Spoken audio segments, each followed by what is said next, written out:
Well, we've heard all about transgender. That's old news now. Bruce, Caitlyn Jenner. That's old news now.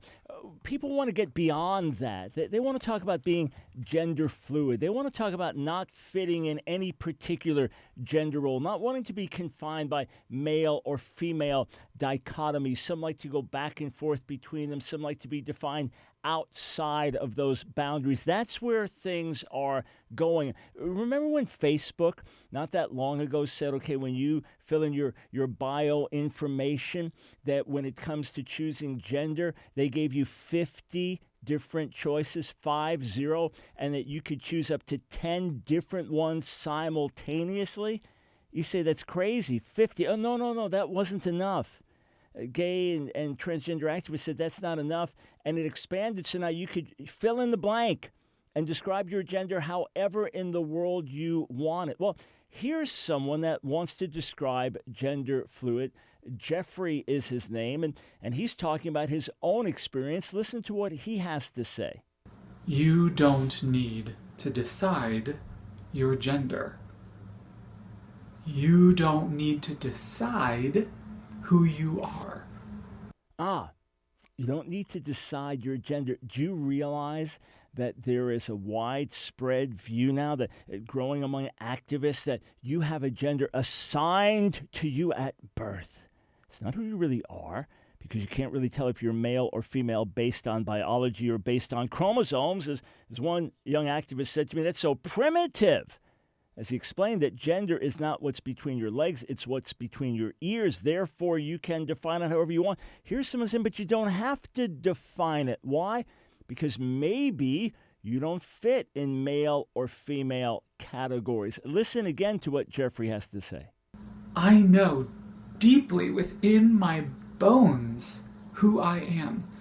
And that who I am is somewhere in between or outside of or with both man and woman. I'm a human being. And I think we are all, to some degree, between, around, above, man and woman. We're all over the place because we're all human beings. All right, that's Jeffrey Marsh, famous on Vine. His videos are all about feeling better, living your best, he says. And hey, whatever he's working out in his own life, whoever he is between him and God. I just want to assure Jeffrey and others that the vast, vast, vast majority of human beings know that we're either male or female, and there's no ambiguity. I am not all over the place. I'm not trying to figure out if I'm male or female or both or neither or part of one or part of the other, nor is my wife, nor are our daughters, nor are our grandkids who are boys and who are girls, and it's quite clear to them who they are. It's quite clear to the vast majority of human beings around the earth, around the world, that they're either male or female. You say, well, why care? Well, hey, Jeffrey's own life, that's between him and God. He gives account to God, not to me. If he was my neighbor, I'd treat him kindly and reach out to him with the gospel like I would any other neighbor. But you have to understand, this is now coming to our schools and being imposed on our schools. Now listen, I'm going to give you some concrete examples in a moment. But I've often said, if you have a student in a school and the student is blind and you don't have a school for the blind in your area, then what do? You do your best to help that child with a handicap, with a known visible handicap, to help that child and work with that child, but you don't require all the students in the school to close their eyes and read in Braille. The same way, if you have a student who's deaf, you do your best to accommodate and help that student with a handicap, but you do not require all students to stop speaking and use sign language. But when it comes to transgender activism in schools, the struggles of a select few, maybe 2 out of 1,000, the struggles of a select few are now imposed on everybody else. And everybody else has to live with these new, quote, realities. So Charlotte Mecklenburg School System in North Carolina, they have now introduced what they refer to as the gender unicorn.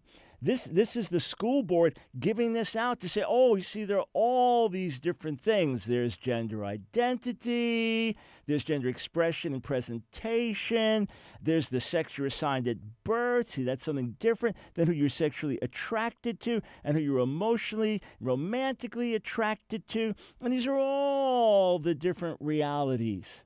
Now, listen, this is what radical social activists are putting forward as their world of realities. But the fact of the matter is that maybe 1 or 2 out of 1,000 kids are deeply struggling from early years as to their gender identity, feeling like a boy trapped in a girl's body or vice versa. The great majority of them, according to the vast majority of studies that I've been aware of, the great majority of these kids, when they get past puberty, will no longer have this gender identity confusion. But the fact of the matter is, it is just that. It is confusion. We have compassion on them. We do our best to help them, but we do not turn social realities upside down on their behalf. And yet, Charlotte Mecklenburg Schools, here's just some of what's going on. Parental involvement. If your son, Joe, believes he's Jane and is going to go to school and identify as Jane when he gets there, can the parents be involved? That's up to the student. That's up to the student, whether the parents will be aware, whether the parents will be involved. Students can just choose, okay, I identify as male, maybe today. I'm going to use the boys' room. I identify as female tomorrow. I can use the ladies' room. I identify as male today. I can use the boys' locker room and shower room. I identify as female tomorrow. What if you're gender fluid? Isn't that valid?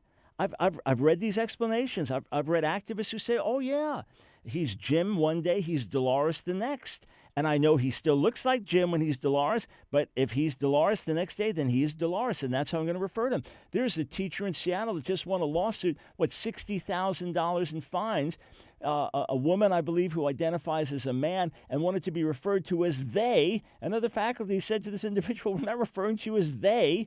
And they got sued. The school district got sued, and the person won $60,000 in fines. This is social madness.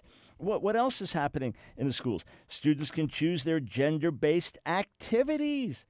So you are a boy and you want to be part of a girls' activity in the school, you go for it. More power to you. And if it hurts the girls or inconveniences the girls, hey, that is their problem. And if the girls are put off by a 15-year-old boy now using their locker room and shower stalls, hey, that's their problem. Friends, this is social madness. This is going from relative morality to relative reality. And this is an experiment being pushed upon innocent young children and developing kids in the schools. There is one school where they were surveying high school students, and the kids did not want to be identified as either male or female or even as human. And some of them said, call me tractor. Oh, yeah, National Public Radio had a whole show about this, and they were celebrating it. These kids are cutting edge. And then you have to come up with all the new pronouns. I think I read a list the other day of 60 different pronouns, if my memory serves me right. The different variants. How do you want to be referred to? As Faye or they or J or K, or what is it? And it might vary from day to day. I'm not making this up. And in fact, it's coming to schools right where you live. So what do? We come back to reality. We remind ourselves God created human beings, male and female, in his image. There are some who, through biological abnormalities or chromosomal abnormalities, have ambiguities in these areas. We have compassion on them like anyone else who has a handicap or difficulty. There are some who have emotional and mental and psychological issues of confusion. We have compassion and try to help them, but we do not turn the world upside down. And parents, if this is coming to a school near you, get involved and do what is best for your kids.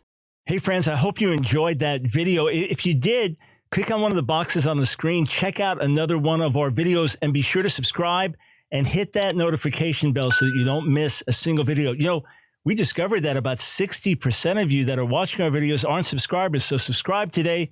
Doesn't cost you a dime. And if you want to support our work, Line of Fire, and all the things that we do, follow one of the links on the screen below.